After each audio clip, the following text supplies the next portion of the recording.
que faltaba del tema número 5 que tiene que ver con registros obligatorios en seguridad. Ya en la clase anterior habíamos revisado la estructura del plan de seguridad y del plan de emergencias y nos habíamos quedado en la parte de registros obligatorios. Espero pues te agradezco en primer lugar de que te hayas conectado temprano, así podemos avanzar más rápidamente porque tenemos que acabar rápido y me gustaría darme el tiempo para poder llegar a la parte de investigación de accidentes, al menos la parte más detallada posible. Bien, entonces vamos iniciando. La Ley de Seguridad y Salud en el Trabajo me pide 8 registros obligatorios. Estos 8 registros, algunos tienen formato, otros no exactamente, pero vamos a revisar cuáles son cada uno de esos registros y de qué manera tú vas a llenarlos. El primero que vamos a ver es el registro de accidentes, enfermedades ocupacionales, incidentes peligrosos e incidentes. Este registro, básicamente, eh, me indica de que yo como organización, como empresa, tengo que reportar todo aquel evento que haya ocurrido en temas de seguridad. Ahora, reportar accidentes, enfermedades ocupacionales, se entiende que son, pero ¿cuál vendría a ser la diferencia entre incidentes peligrosos e incidentes? Bueno, mírate aquí en la siguiente figura. Tenemos aquí, por ejemplo, una carga que está suspendida a través de un dispositivo. Esta carga, así como está, recuerdas, una carga suspendida, elemento normal en el trabajo, vendría a ser obviamente un peligro, ¿no? En tu hiper lo considerarías como un peligro. Ahora, digamos que, por ejemplo, aquí su dispositivo se encuentra en mal estado. Tal cual como está así, sería una condición insegura. Ingeniero, ¿es una condición subestándar? Depende. Hay una diferencia entre condición subestándar y condición insegura. ¿Cuál es? Si yo tuviera un procedimiento que me indique los dispositivos de elevación tienen que estar en tales condiciones, siguiendo tal inspección, etcétera, está documentado, está como un estándar, como un procedimiento de trabajo. Entonces, si lo incumplo, condición subestándar. Pero si no hubiera documento con el cual referenciar, no hay un estándar como tal, condición insegura. Esa viene a ser la diferencia. Igual aplica con acto subestándar y acto inseguro. ¿De acuerdo? Es importante hacer esa diferencia. Entonces aquí tenemos una condición insegura. Vamos a suponer que no hay documentación, tenemos una condición insegura en la cual este equipamiento se puede caer en cualquier momento. Bien, ahora, ¿qué pasaría si tenemos personas que están pasando por debajo de esta carga? Eso se convertiría en un acto inseguro. Un acto subestándar depende, en este caso vamos a asumir que no hay procedimiento, acto inseguro. Entonces las personas en ningún caso, ya sea que el equipo esté bien o esté mal, en ningún caso se debe pasar por debajo de la carga suspendida. Eso es básico, ¿de acuerdo? Entonces esto viene a ser un acto inseguro. Personal distraído pasa debajo de la carga, no está señalizado, condición insegura, etc. ¿Dónde vendría a entrar el incidente? Bien, digamos que las personas terminaron de pasar, se fueron a otro ambiente y de la nada esta cosa se cae, se desploma contra el suelo. Si no hubiera personas alrededor, supongamos, ¿no? Que pudo haber pasado algo, pero si no hubiera personas alrededor, incidente. Si la cosa esta cae cuando las personas estaban justo por pasar o ya justo acababan de pasar y no les pasó nada, ni siquiera un rasguño, incidente peligroso. Esa es la diferencia. Ambos son muy parecidos, son eventos con el potencial de causar daño que al final no terminaron causando daño a la persona, pero la gran diferencia que hay entre ambos es que el incidente peligroso estuvo muy cerca, mucho más cerca de convertirse en accidente que un incidente. En la hora de la madrugada de un almacén se cayeron unas cajas, no había nadie, incidente o accidente con daño material, a algunos les gusta llamarlo así. Ahora, se cayó en el almacén y el almacenero estaba justo ahí, pero afortunadamente logró resguardarse y no se lastimó. Incidente peligroso.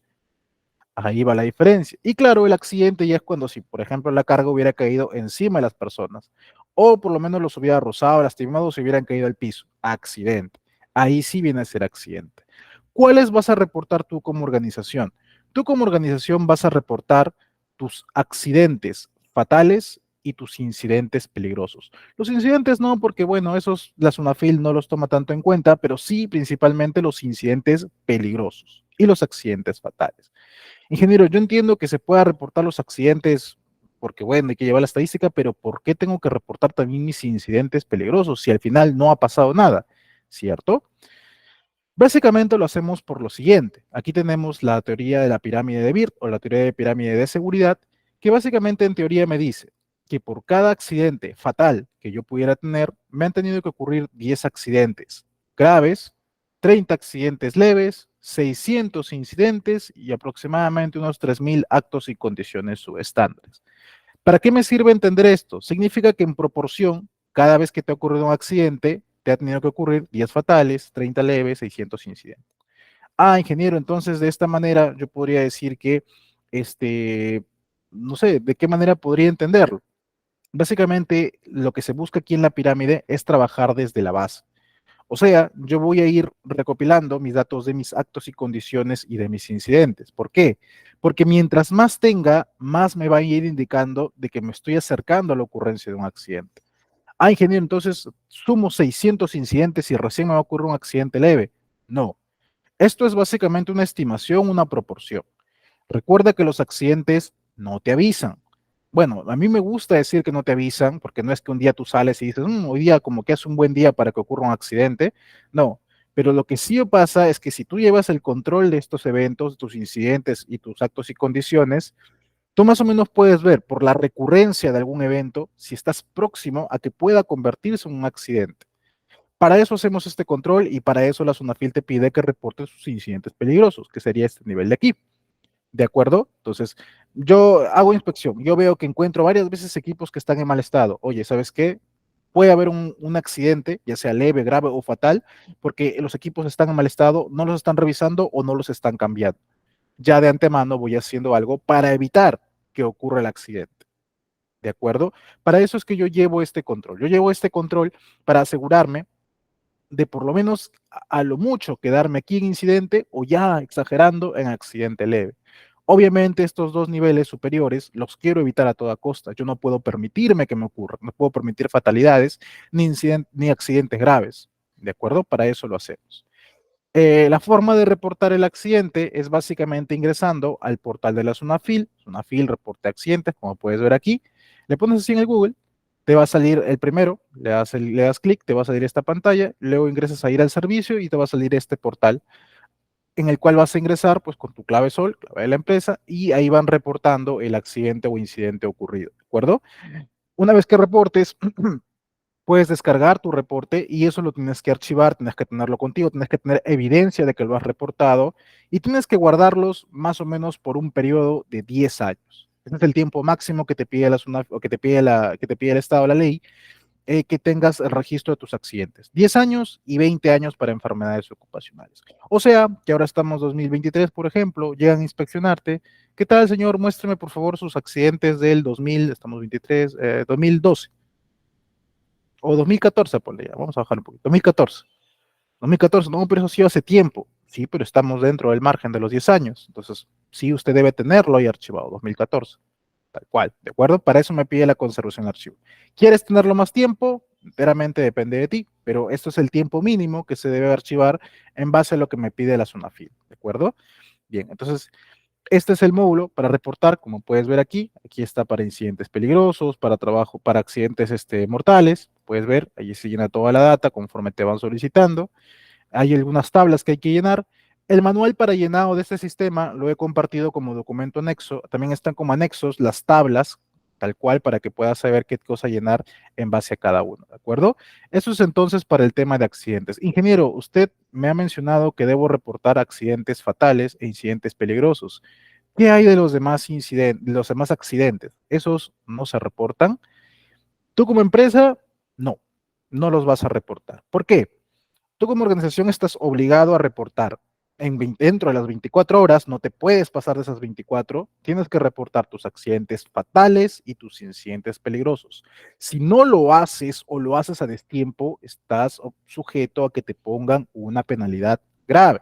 ¿De acuerdo? Entonces, tienes que hacerlo dentro de esas 24 horas, no puedes pasarte. Ingeniero, yo no reporté mi incidente peligroso dentro de 24 horas. Ya, pues ya de preferencia no lo reportes ya porque ya pasó el tiempo y te pueden poner una sanción. Ahora, ten muy en cuenta algo también. La SUNAFIL le va a dar mucha más prioridad a los accidentes fatales que a los incidentes peligrosos. A ellos les llegan diariamente gran cantidad de reportes.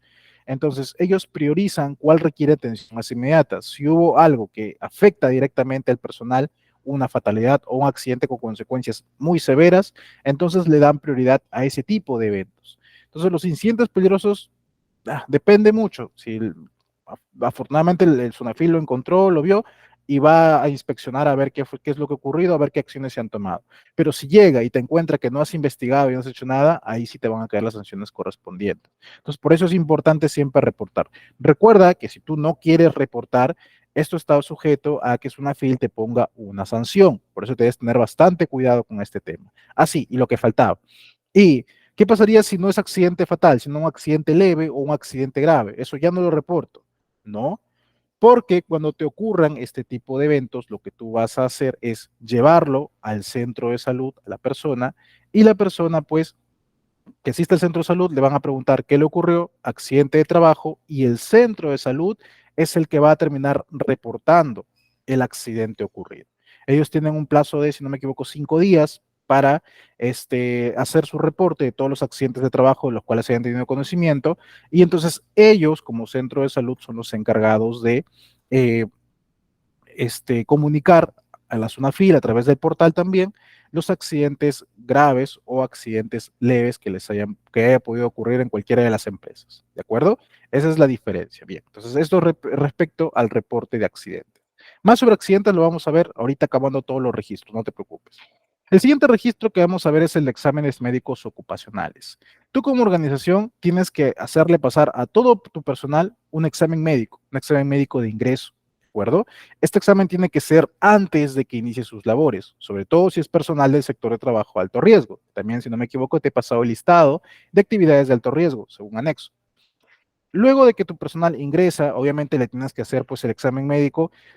eh, Cada 2 años se le vuelve a hacer un examen, es un examen periódico. Este examen básicamente es para ver si el estado de salud de la persona sigue estando óptimo y no ha sufrido una enfermedad a causa del trabajo. Entonces, ingreso y periódico cada 2 años. Si fueran también trabajos de alto riesgo, ahí no son 2 años, ahí se reduce a un año. Cada año hay que pasar nuevamente el examen médico. Y o depende si alguna normativa sectorial te indica o te pide, te dice que lo hagas con mucha más frecuencia, ¿de acuerdo? Depende mucho de lo que te pida la normativa sectorial. En el caso de actividades de alto riesgo, pues se hace cada año para ese tipo de actividades. Y también se realiza el examen médico al terminar la relación laboral, pero esto es un poco más facultativo. ¿A qué me refiero con esto? Me refiero a que depende si el trabajador quiere o si la empresa lo desea, se puede hacer el examen médico. Este ya no es obligatorio, este sí es facultativo. Lo que sí debes tener obligatoriamente son los exámenes periódicos. Segundo, en ningún caso se puede dar el tema de que tú le descuentes al trabajador por el examen médico. El costo del examen médico compete enteramente a la empresa, al empleador. No lo puede asumir la persona, no lo puede asumir un trabajador. ¿De acuerdo? También tienes que considerar que este,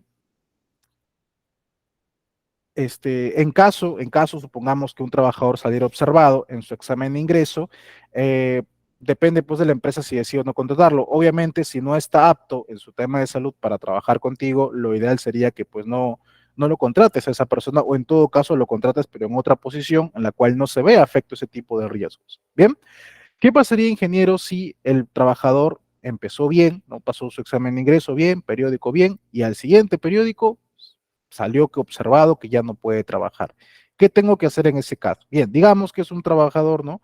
Que tiene que hacer trabajo en altura y en su examen médico sale que pues la buena vida ha hecho que gane un poquito de peso, está con sobrepeso.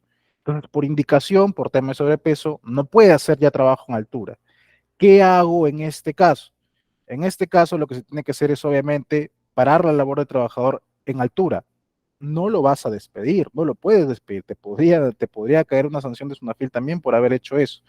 Lo que tienes que hacer en ese caso es reubicar. Hay que reubicarlo a otro puesto de trabajo y en este puesto de trabajo esta persona no puede ver una reducción en su sueldo. Tal cual, lo reubicaste y tiene que mantener su mismo nivel salarial. Durante ese tiempo, esta persona pues tiene que seguir una dieta, un tratamiento, algo que le ayude a bajar su peso, a superar la observación, y luego vuelve a pasar una interconsulta con un médico particular, y ya en esta interconsulta pues determinarán si queda o no levantado y te volverán a emitir el certificado indicando de que ya todo ha sido superado. ¿De acuerdo? Eso es lo que se tiene que hacer. Pero ingeniero, eh, puede haber trabajadores que dicen, bueno, me reubican, hago menos, me pagan igual, entonces no quieren levantar su observación. ¿Qué hago en ese caso?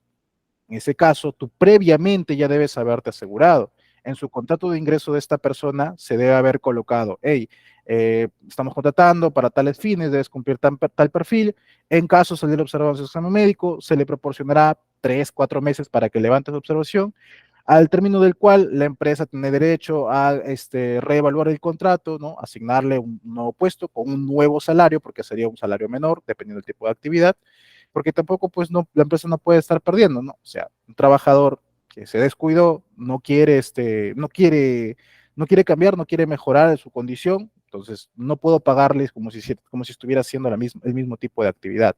Pero eso tiene que hacerse antes y el trabajador tiene que saberlo y tiene que estar de acuerdo, tiene que haberlo firmado.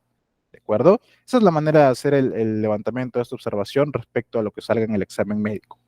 Ahora, también tienes que tener muy en cuenta que si bien la clínica va a manejar todos los resultados del examen médico de la persona, está estrictamente prohibido que se difundan esos resultados a los demás. O sea, la clínica tiene su resultado de su examen de laboratorio, su test de altura, su examen psicológico, etcétera. La clínica únicamente debe alcanzarte a ti, como encargado del área de seguridad, el certificado de aptitud, que es una sola hojita, como una hojita resumen, en la cual indican, bueno, datos del paciente, datos generales, y si el trabajador está apto o no apto para hacer la actividad. Únicamente eso. O sea, y si la clínica, supongamos, se equivocó y te mandó pues 40 páginas con todos sus resultados, mucho cuidado con eso. Tú solamente necesitas el certificado de aptitud. Uno que dice, trabajador apto o no apto, o apto con restricción. Ese es el único. Si en algún caso tú cometieras el error de difundir esos resultados a otras personas, también te puede caer sanción por eso. Únicamente personal médico o personal del área de la salud podría tener acceso a esa información y tampoco la va a andar divulgando.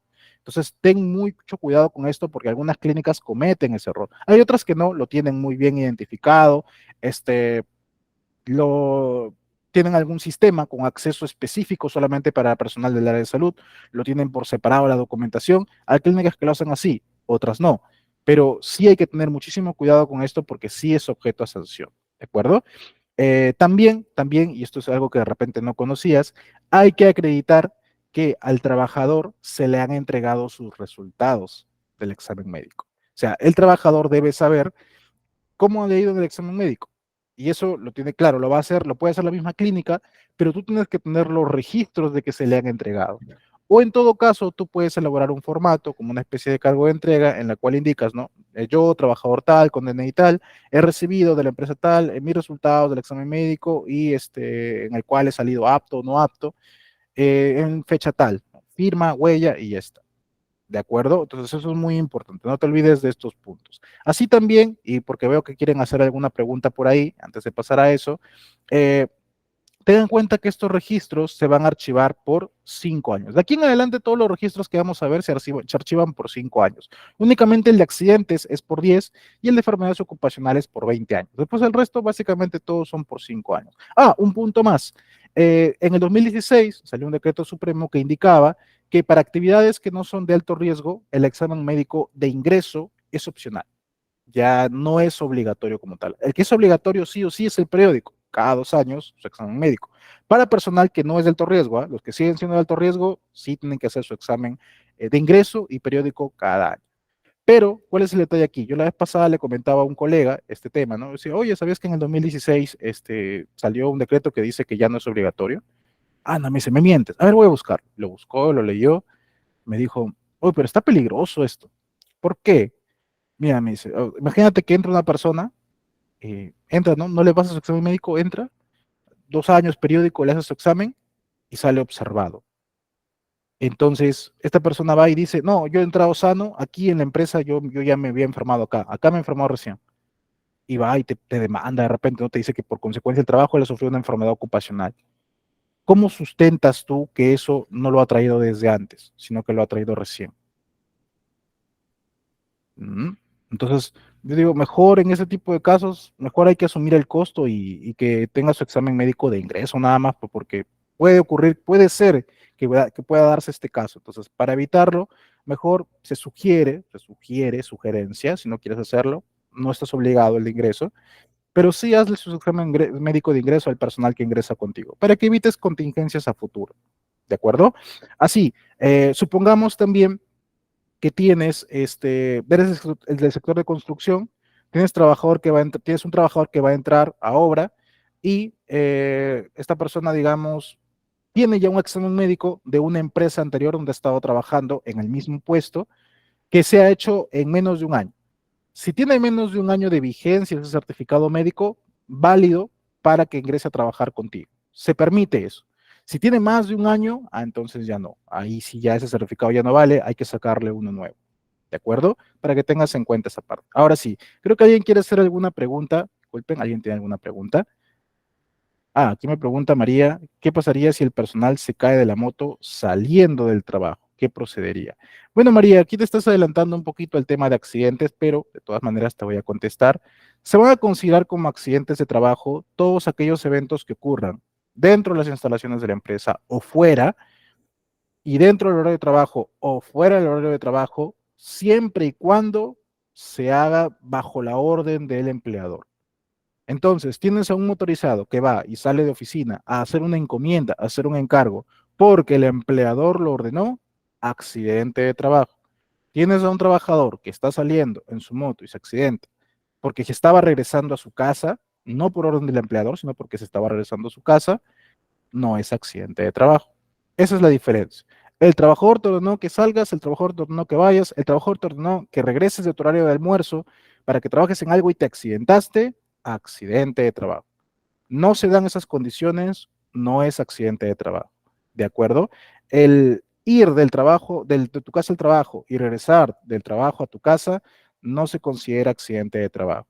Salvo, no se considera. Bueno, hay un caso específico en el que podría considerarse, pero de manera diferente. Ahorita lo vamos a ver conforme avancemos, pero no es exactamente el mismo tipo. ¿De acuerdo?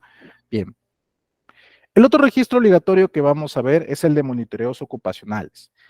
Los monitoreos son básicamente evaluaciones de diferentes agentes, principalmente estos 5, agentes físicos, químicos, biológicos, ergonómicos y psicosociales, los cuales se realizan en puntos muestrales en el área de trabajo, ¿no? En la parte administrativa, en la parte de operaciones, etcétera. Estos registros también los vas a conservar por 5 años, tu registro de monitoreos. Ahora, ¿con qué frecuencia tienes que hacerlo? La ley no lo ha establecido, pero siempre se te sugiere que lo hagas pues cada año, ¿no? Si no te dice la ley cuándo, cada año por lo menos tienes que hacerlo. Ahora, de repente tú estás pensando, no, pucha, tengo que hacer estos 5 evaluaciones cada año.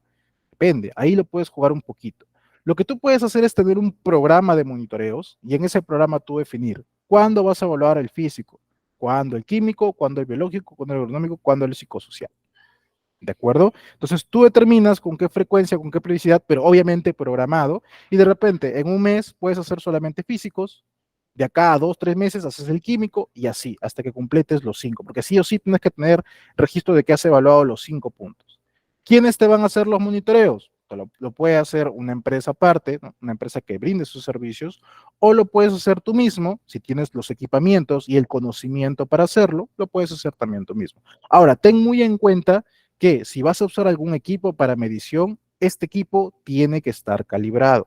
Si lo hace un tercero con un equipo, el tercero tiene que mandarte en su informe el certificado de calibración del equipo que usó. Esto sí es importante, esto tiene que estar sí o sí, ¿de acuerdo? Entonces la empresa va a te hacer monitoreo, elabora un informe y ese informe pues tú lo vas a tener.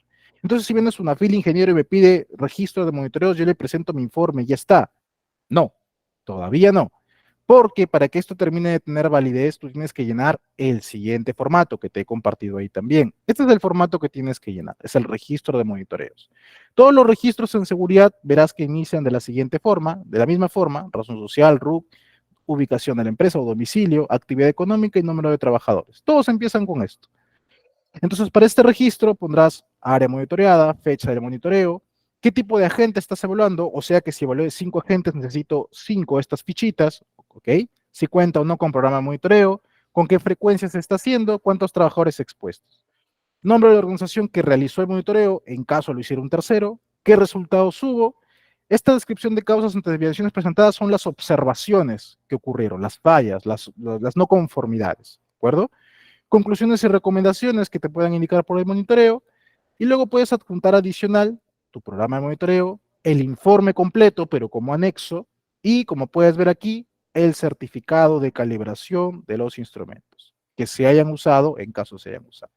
Aquí firma el responsable de tener todos estos registros a la mano y ya pues con eso se cierra este registro. Esta es la manera a través de la cual tú vas a registrar tus monitoreos ocupacionales, ¿de acuerdo? A través de este formato. No te vayas a olvidar de eso. ¿Bien? Muy bien, pasemos al siguiente registro. El siguiente registro viene a ser el registro de inspecciones internas. Aquí en inspecciones internas se pueden hacer distintos tipos.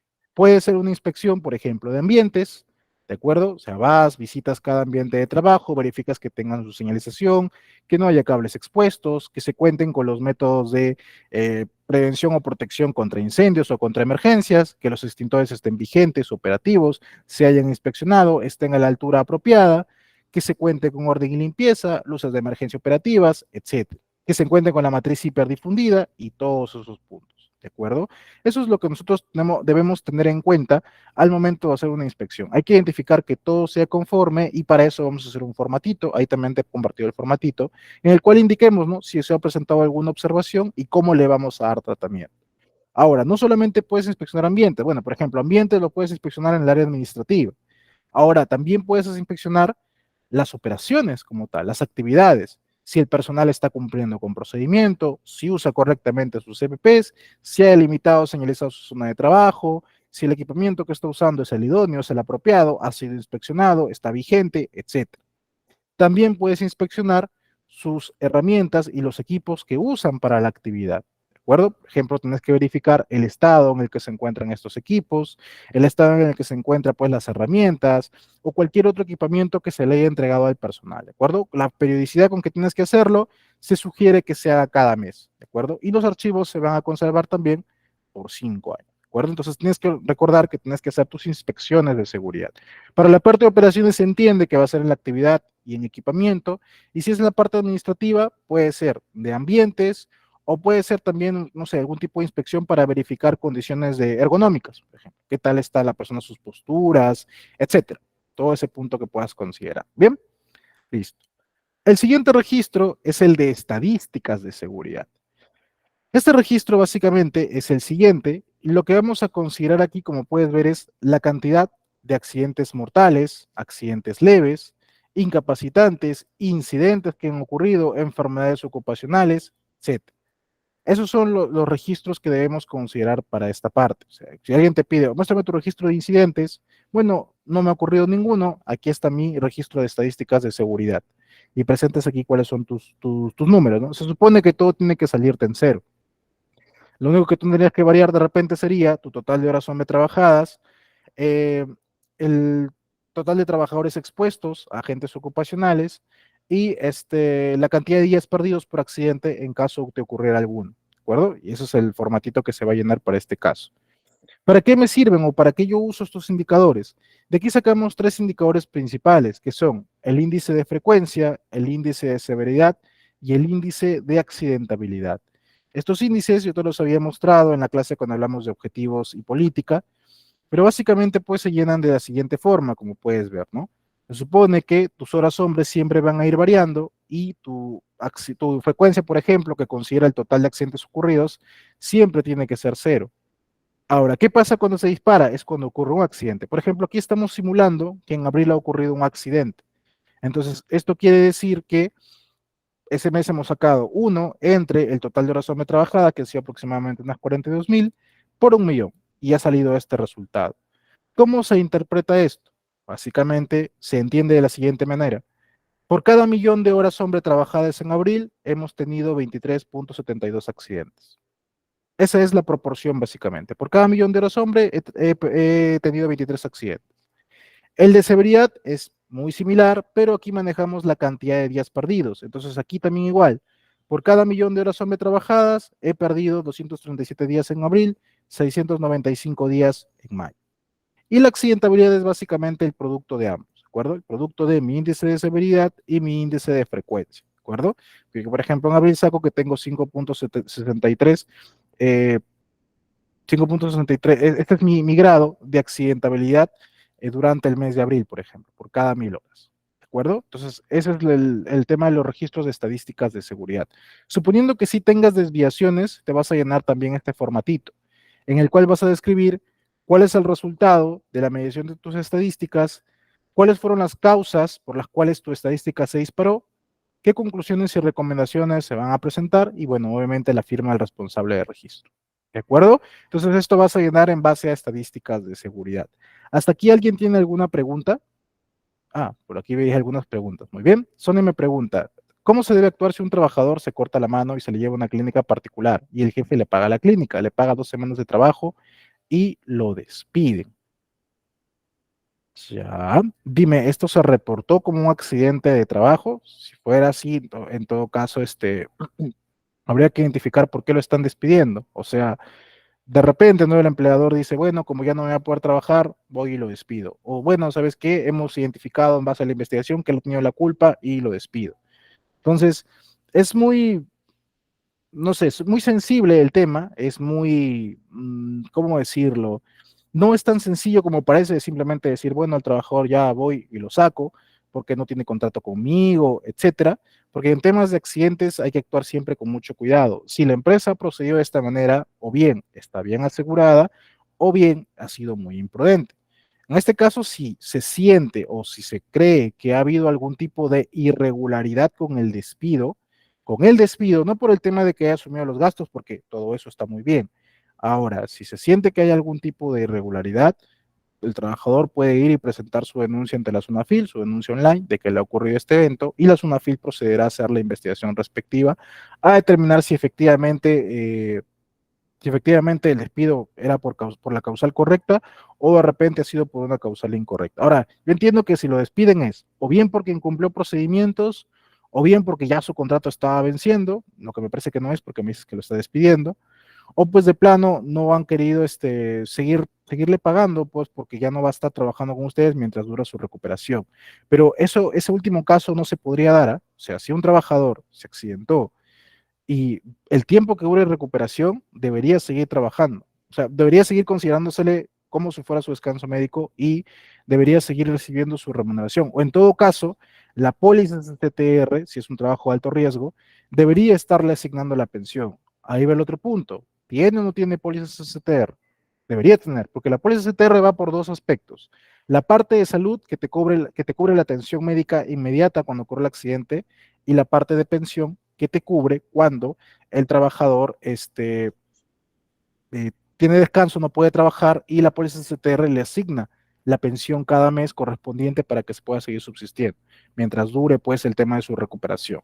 Entonces, si ha ocurrido este caso, quizás podría ser que si hay alguna irregularidad, se recomendaría hacer la denuncia respectiva ante la SUNAFIL, ¿de acuerdo? Hola Antonio, ¿qué tal? ¿Cómo está? Buenas tardes. Dejen más preguntas al chat si tienen alguna duda. Voy a estar de cuando en cuando entrando a revisarlo para poder seguir avanzando, ¿de acuerdo?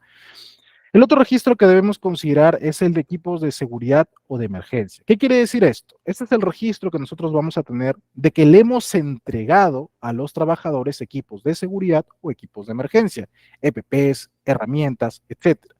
Ahora, no es entregarle cualquier cosa solamente por entregar. Lo que le vayamos a entregar tiene que estar cómodo, tiene que adaptarse a la necesidad del trabajador. Tiene que ser, por ejemplo, un uniforme de su talla, un casco que le acomode bien. Si va a hacer alguna actividad en específico, el EPP tiene que estar preparado o listo, disponible o apto para poder hacer la actividad que se va a realizar. ¿De acuerdo? ¿Cómo lo vas a sustentar? Con un cargo de entrega, un formato y también pues con las respectivas fotografías que evidencian que se le han entregado al trabajador sus respectivos equipos de seguridad o de emergencia. El formato que te da el ministerio es básicamente este, como puedes ver aquí. Aquí ponemos qué tipo de equipo es, cuál es ese equipo y aquí listamos a las personas que han recibido ese equipo. Particularmente donde yo trabajo no nos gusta mucho este formato porque sentimos que es más difícil luego ubicar a la persona. Entonces lo que hacemos nosotros es variarlo un poco y invertirlo realmente. En lugar de poner el nombre del equipamiento, ponemos el nombre del trabajador, sus datos, y le enlistamos el equipamiento que le estamos entregando o renovando y él simplemente firma por cada uno de ellos. Esa es la manera en que nosotros lo sustentamos. Ingeniero, ¿esto lo puede tener la logística?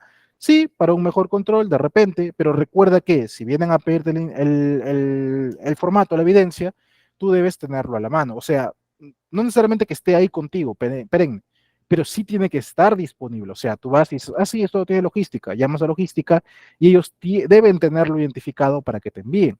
No puede ser que tú digas, esta logística, pásame de él. ¿Qué? ¿Yo no lo tengo, ¿ah? ¿Qué? ¿Yo tengo que hacerlo? Ah, ahí sí hay un inconveniente, ¿de acuerdo? Puede archivarlo la persona que tú gustes, pero lo ideal es que esté disponible. O sea, tú llamas, lo solicitas, 5 minutos y ya te llegó, o menos tiempo incluso si es de ser posible. ¿De acuerdo? Bien, entonces este es el registro para entrega de equipos de seguridad o de emergencia. Bien, estamos casi culminando. El siguiente registro que vamos a ver, este va a ser tu mejor amigo, es el registro que más tiempo vas a ver y es el registro de inducción, capacitación, entrenamiento y simulacros. ¿Para qué es este registro? Este registro es básicamente como una lista de asistencia, como puedes ver aquí. Se va a usar el mismo formato para estos 4 eventos, la inducción, la capacitación, el entrenamiento o el simulacro. Van a firmar, pues, todos los trabajadores, su NI, su área, su firma, y también son archivos que se deben mantener por 5 años. Este es el formatito que más tiempo vas a seguir usando. ¿De acuerdo? Lo vas a usar pues para cada uno de estos eventos. Sin embargo, a pesar que vas a usar el mismo formato, cada uno de estos eventos que te voy enlistando son distintos o tienen sus particularidades por cada uno de ellos. ¿De acuerdo? Y tienes que saber diferenciarlos. Entonces, vamos viendo cada uno. En primer lugar, la inducción. La inducción es básicamente una charla inicial que se le hace al trabajador antes de que empiece sus labores. Tú vas un día a campo y encuentras, oye, ese es nuevo, ¿no? ¿Y qué se acá? ¿Cuándo va a entrar a trabajar? No, ya entró ya, la semana pasada ha entrado.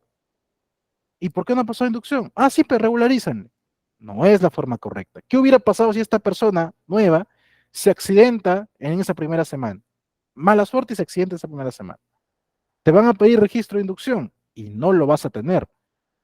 Entonces, eso ya se convierte en una sanción bastante grave o van a indicar que a causa de que no hubo inducción, por eso se accidentó, porque no le explicaste sus peligros y riesgos. Entonces, la inducción es antes. ¿Quieres regularizar de repente? De acuerdo, pero la fecha tiene que ser antes. Si pones fecha, la misma fecha que estás haciendo y es una fecha después de que él ya entró a trabajar, no sirve.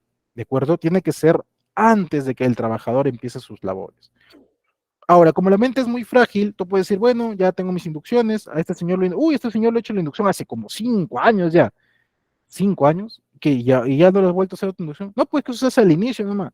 Sí, pero cada año se te sugiere que hagas una reinducción al personal, una charla breve en la cual nuevamente les explicas sus peligros y riesgos, lo firmas como reinducción, en asunto le pones reinducción personal, y ya con eso estás de alguna manera sustentando de mejor forma que la actividad en seguridad se hace de manera perenne, ¿de acuerdo? También vas a hacer una inducción específica cuando tengas trabajadores que, por ejemplo, cambien de puesto de trabajo. Oye, yo era un personal de asistente de albañil, por ejemplo, ahora voy a ser chofer. ¿De acuerdo? Inducción otra vez. No, pero yo ya he tenido inducción cuando entré. Sí, pero así es una actividad distinta a la que vas a hacer ahora. Los peligros y riesgos son diferentes. Entonces, nuevamente hay que hacerle una inducción a esta persona. O va a ser la misma, vas a ser chofer de repente, ya no en Lima, vas a irte ahora a ser chofer en, qué sé yo, en Cajamarca, de repente, ya te vas a la sierra. Nuevamente allá en Cajamarca tienen que hacer la otra inducción. Ingeniero, ¿por qué si es el mismo puesto? Sí, pero el lugar de trabajo cambia y las condiciones de trabajo también van a cambiar. Los peligros y riesgos van a ser distintos y por eso hay que hacer una inducción por cada uno de esos puntos. ¿Se entiende? Muy bien. Entonces, eso respecto a la inducción, ¿de acuerdo? También acredita algunas fotos de ser posible. El siguiente evento son los de capacitaciones. Recuerda que las capacitaciones tienen que ser orientadas, específicas para temas de seguridad, no valen las de ambiental, no valen las de otros temas y tienen que ser mínimo 4 al año. Tienen que ser sí o sí orientadas a la seguridad.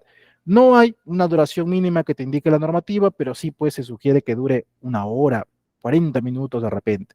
No te puede durar menos que eso porque si no, no lo van a considerar como capacitación. Sí o sí tienen que dictarse dentro de la jornada laboral, no pueden ser fuera, ¿de acuerdo? Dentro del horario de trabajo se hacen así las capacitaciones. Tenemos que asegurar que todos participen, ¿de acuerdo? Ingeniero, ¿valen las capacitaciones virtuales?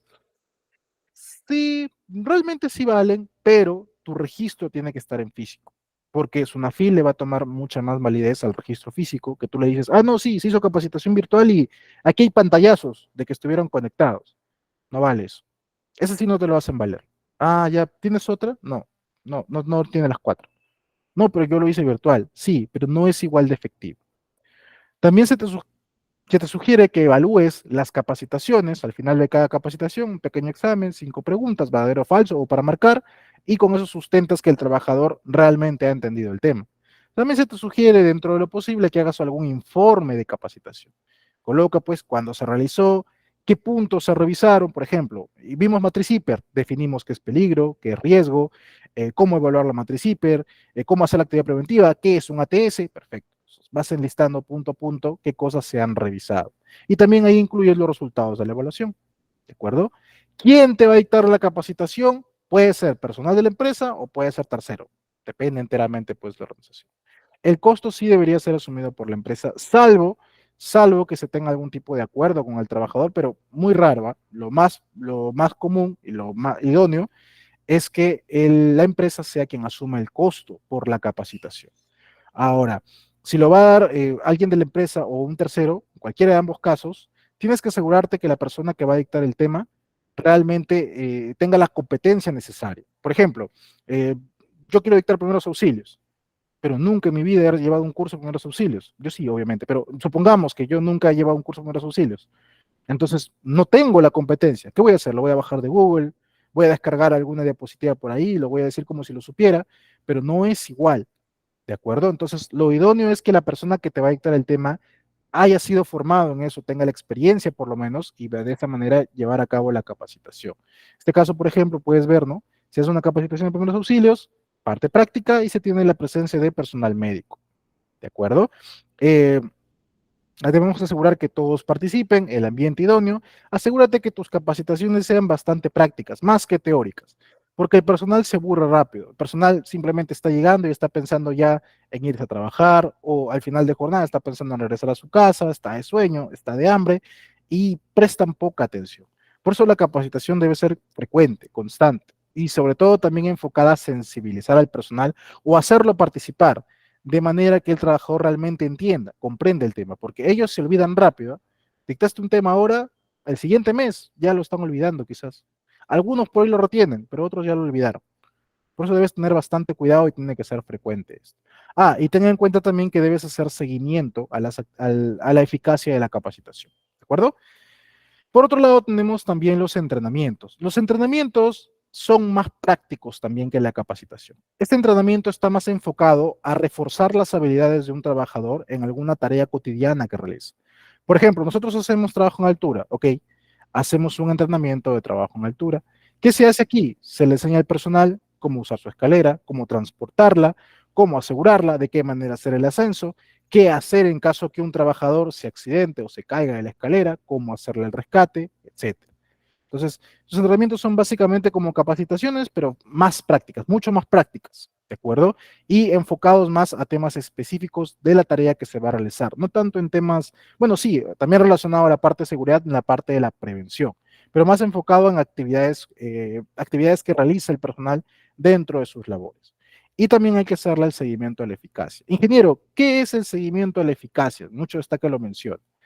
El seguimiento de la capacitación básicamente es asegurarme que el trabajador ha entendido el trabajador ha entendido el tema de la capacitación o le ha servido el entrenamiento de la capacitación que se le dictó. Hay diferentes métodos para hacerlo. Yo te traigo aquí uno, taxonomía Kirkpatrick, que básicamente pues lo medimos en 4 fases, por así decirlo. Primero, una fase de reacción, en la cual, por ejemplo, hacemos una encuesta al final de la capacitación para medir si el trabajador realmente le ha gustado o no la capacitación, ha sido clara o no ha sido clara, la persona que ha capacitado se ha explicado bien, ha sido coherente, se nota que maneja el tema, entonces esto te sirve para para medir qué tan eficaz ha sido la capacitación de manera reactiva. También podemos hacerlo desde el punto de vista de aprendizaje. ¿Qué vemos aquí? Las evaluaciones. He evaluado el personal, ¿no? He hecho una evaluación del personal y veo que efectivamente todos han sacado 20, todos han entendido el tema. Estoy evaluando la eficacia de mi capacitación. Se sugiere que se hagan evaluaciones de diagnóstico antes del tema y una después para asegurarme cuánto ha cambiado, pero en todo caso puedes hacer únicamente la después. Algo mucho más efectivo, tema de comportamiento. ¿Qué vemos aquí? Tiempo después de la capacitación, inspeccionamos, verificamos o volvemos a evaluar y vemos, ¿realmente ha cambiado en algo el tema del personal? Supongamos que yo antes iba a inspeccionar a personal y los encontraba haciendo mal uso de las escaleras, nos estrobaban, etcétera. Entonces, di el tratamiento de trabajo en altura y ahora cuando voy a hacer inspección, se supone que ya no debo ver ese tipo de actitudes, no debo ver ese tipo de fallos. Si no es así, entonces se entiende de que ellos no han entendido el tema. Por ahí va el punto de comportamiento. ¿De acuerdo? Esto se evalúa pues obviamente tiempo después. También muy parecido al tema de resultados. Aquí medimos si tenía un objetivo de mi capacitación y el retorno de mi expectativa tiene que ser el idóneo. Antes de dictar el tema, yo calculaba unos 10 observaciones en trabajo en altura por mes. Ahora, con la capacitación que di, debería tener 0 o menos de 10 por lo menos. ¿Sabes qué? Hemos hecho la inspección, hemos tenido 1 al mes. Ah, ok, hay una reducción grande. Estamos mejorando. A eso se refiere medir la eficacia de la capacitación. ¿De acuerdo? Muy bien. Y el punto de simulacros, aquí sí es un poquito más diferente que la capacitación y el entrenamiento. ¿Por qué? Porque en el simulacro tú no le vas a enseñar a las personas. El simulacro es la evaluación de la efectividad de tu plan de contingencia. Sí, en parte vas a capacitar al personal y sí, te puede servir para entrenar al personal. Pero el punto principal del simulacro es que aquí vas a evaluar qué tan eficaz es tu plan de contingencia y si tu personal lo ha entendido o no lo ha entendido, lo conoce o no lo conoce. Para eso sirven los simulacros, ¿de acuerdo? El simulacro debe tener un informe de simulacro en el cual vas a incluir una evaluación. Personal salió antes de los 2 minutos, por ejemplo, el tiempo que tú creas. El personal salió ordenadamente antes de tanto, bueno, malo, ok, perfecto. Personal se tomó en serio la práctica de simulacro, personal sabía cómo actuar, personal activó su brigada de emergencia sabía cómo actuar, se juntaron en los círculos de seguridad, sabían cuál era la zona de seguridad, etcétera. Eso evalúas. Obviamente se entiende que previamente tú ya has tenido que difundir tu plan de contingencia, difundir cómo actuar en Profesor, caso de buenas contingencia. Hola, tardes. ¿Me ¿qué tal? escucha? Buenas tardes. Sí, te escucho, dime. Hola, Profesor, hola, Yul. ¿Sí me escuchan? ¿Los demás me escuchan? Sí, la escuchamos, profesor. Ok. Yul, revisa tu conexión. De repente creo que es tema de tu conexión porque los demás sí me están escuchando. Porfa, Por favor, actualiza y una vez que actualices te contesto tu pregunta que me estabas haciendo, ¿de acuerdo? Déjame terminar con la parte de simulacro para poder luego responder las preguntas que veo que me están dejando. Entonces, eso vas a evaluar qué tan eficaz es que el personal conozca o no la manera de actuar en caso de emergencia. Ahora, los eventos de simulacro a ti te pueden servir para llenar prácticamente 3 registros. Vas a llenar un registro de asistencia al simulacro, propiamente dicho. Puedes usarlo también para llenar un registro de asistencia de entrenamiento de brigadas, a ellos sí los vas a entrenar, por ejemplo, firma únicamente a los brigadistas y puedes llenar también uno más que te sirva como capacitación en medidas preventivas de cómo actuar en caso de emergencia, emergencia específica tal. Entonces, en el simulacro, el evento de simulacro puedes aprovechar para sacar, mira, hasta 3 listas de asistencia. ¿Entiendes? Es una manera también de agilizar un poquito el tiempo. Pero para eso básicamente es el simulacro. Recuerda que es obligatorio que por lo menos hayas hecho uno, que es el de sismo, el que se realiza el 31 de mayo. ¿De acuerdo? De ahí a veces la entidad gubernamental también te saca algunos otros simulacros durante el año. Hay que estar siempre alertas y ejecutar el simulacro y sacar pues, las evidencias respectivas. ¿De acuerdo? Bien, eso es respecto a la parte de simulacro. Antes de pasar al último registro, voy a responder algunas preguntas. Espero que la compañera Yul se haya podido conectar. Aquí me pregunta, cuando un empleado sufre un accidente leve y por razones de él no quiere cooperar con el llenado de reporte de accidente, ¿qué procede, ingeniero? Bueno, César, ahí sí debería ser sancionable que un trabajador no quiera reportar o no quiera dar información respecto al accidente. Debería estar incluido dentro del reglamento interno de seguridad. Eso no se puede permitir. O sea, tú puedes decir, bueno, el trabajador no quiere, entonces ya yo no lo hago. Pero como te digo, asumes un riesgo. Asumes el riesgo de que el trabajador, perdón, que la SUNAFIL te ponga una sanción, una penalidad por no haber hecho tu reporte de accidente. Entonces, sí es peligroso y todos los trabajadores deberían estar comprometidos a realmente continuar o hacer el tema de los reportes, ¿de acuerdo? Si está realizando un servicio en las instalaciones de otra empresa, las capacitaciones que brindan la otra empresa son válidas para mi registro. Sí, sí, siempre y cuando sea en un formato tuyo. Ahí está el detalle. O sea, ya la capacitación le dictó a alguien de otra empresa. Y ahí está, ¿te acuerdas? Ahí puedes poner quién es el capacitador y si es de otra empresa, normal. Y lo pones que es un externo. Pero la lista de asistencia que tú vas a firmar tiene que ser de tu propia empresa. O sea, tú pasas una nueva lista y esa lista, pues el personal lo va firmando y ese es el registro que te va a servir a ti como parte de tus registros. O sea, la capacitación lo puede dictar otro, pero el formato de registro tiene que ser tuyo para que tenga validez. ¿De acuerdo? Salvo que de repente una empresa aparte pues haya hecho su lista de asistencia, pero muy raro. De preferencia, asegúrate tú con tu propio registro de asistencia. ¿De acuerdo? Bien, Miguel. Yuri me pregunta, espero que Yuri se haya podido conectar. ¿Cómo puedo sustentar que di una capacitación virtual? ¿Qué evidencias debo mostrar, ya que usualmente se lleva una lista en el chat a través de un programa? Bien, Yuri, yo también he dado capacitaciones virtuales, varias veces las dicto, no son tan efectivas, no te las recomiendo, pero si has dado la capacitación así, te aseguro que hagas lo siguiente. En primer lugar, pantallazos, pantallazos de los participantes. En segundo lugar, que tengas a la mano tus diapositivas. En tercer lugar, evidencia de que se difundió el enlace para acceso. Cuarto lugar, como tú dices, el formulario, de repente, el programa donde han visto la asistencia. Pero más que eso, hazles firmar el registro físico de participación de capacitación. Ese es el que más pesa. Con ese sí sustentas que se dictó la capacitación. Y quieres todavía darle mucho más, evalúa la capacitación. Con una evaluación de capacitación se determina que efectivamente el trabajador ha entendido o no el tema. Entonces, esos son los registros que sí o sí se deberían tener en caso tengas capacitación virtual. Igual es una FIL como que un poquito peleado con la capacitación virtual en tema de registros, porque como te digo, es difícil, o sea, personal va, se conecta, apaga cámara y uno no sabe si lo está escuchando o no. Pero si lo puedes hacer de esa manera porque es más fácil, menos costo, más rápido, entonces ten a la mano todos esos registros que te estoy indicando, ¿de acuerdo? José me dice, ¿debes entregar un certificado por cada capacitación? Es lo idóneo, es lo ideal. Generalmente no te lo va a pedir la zona fila, te va a pedir, sobre todo, te va a pedir el listado de asistentes.